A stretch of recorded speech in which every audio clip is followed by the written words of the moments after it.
Hi everyone.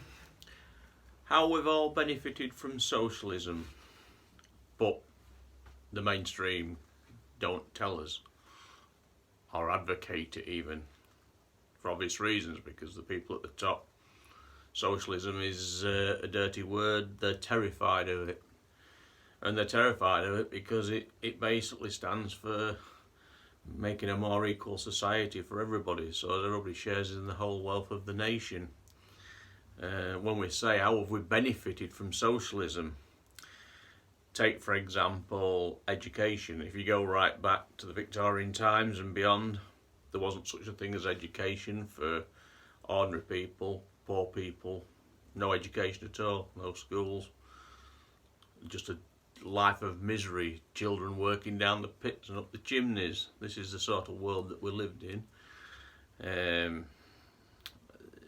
There was no health provision, so people didn't have a very long lifespan. People often died in their 20s, and certainly didn't get much further than the late 30s. There's only very odd ones that did. But then when we got socialism, for example, again arcing back to sort of 1948 when we got the NHS free at the point of need for everybody. You know, you could go into hospital. The chances are you were born into a hospital at some point in your life. You had to use an hospital, be it an accident, or people have had care for many cancers or heart issues. It's absolutely endless. You know, millions of people have been helped by the NHS. This wouldn't have happened, you know, without socialism. The NHS is socialism, you know, and of course to go hand in hand with that, we needed, like I said, the state education, which was brought in free schooling for everybody, paid for in the tax system. Again, that's socialism. Just about everybody has benefited from some form of state education. Whatever job you do today or career, the chances are you started off in state education, which you built on that education. You may well have gone into private education later, but the chances are you started off in state education. The vast majority of people will have done that, whatever job or career you chose. So you've got socialism to thank for that. Another big issue was housing. You look at the housing market as it is now, and the fact that young people cannot get onto the housing ladder, be it buying or renting. Going back to the 60s and 70s, and after the Second World War, the big building program of social housing that was taken up, which again was socialism, affordable homes, decent homes, away from the slums that people had been used to. That was socialism. People, if you're given a good start in life and a good roof over your head and you can go to sleep at night in the comfort of a decent home, your chances of receiving a better education, better health, produce all your life chances, and it opens all manner of doors, careers, etc. just by those simple building blocks. So, you know, that's a lot of benefits from socialism. The mainstream won't say this because, like I've said earlier, they don't like the word socialism. We have an elite in this country. We have an elite in the world, which it's the bankers, the people in the top of the establishment, with friends in law, the judiciary, governments.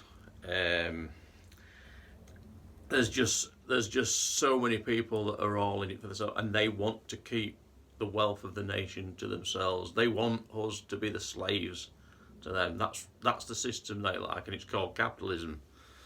We live in a capitalist world. Look at the state of the world. Look at the state of the world how it's always been. It's either at war, you know, and it's the capitalists that push war because it serves those arms dealers that make lots of money. It's always the way. Be it war, poverty, keep people down, keep them wanting, make sure that they can just survive enough to earn the luxuries and whatnot that the elite just take for granted. So, you know, the moral case for socialism, in my opinion, is the type of society that cares, one that helps each other, irrespective of your wealth. You get opportunities for all. You know, this would be the greatest thing if the world was, it's not going to happen obviously, but if the world was to adopt a new way instead of capitalism, to adopt democratic socialism right across the spectrum, right across the world, north and south, you know, so everybody benefits from what happens in the nation. Pretty much like a lot of the, like, say for example Norway and a lot of the Scandinavian countries, they work on basically socialist principles, and you look at the way Norway's run, you know, it's fantastic. I've done videos on Norway. This is the sort of model that we need to be looking at. So when people say to me, "Oh, socialism, terrible word," it's not. My T-shirt says "proud to be a socialist," and I am very proud to be a socialist. I've always been a socialist. I'll always be a socialist. I will always argue the case for socialism, and it's always going to be a fight because you're up against powerful people with money.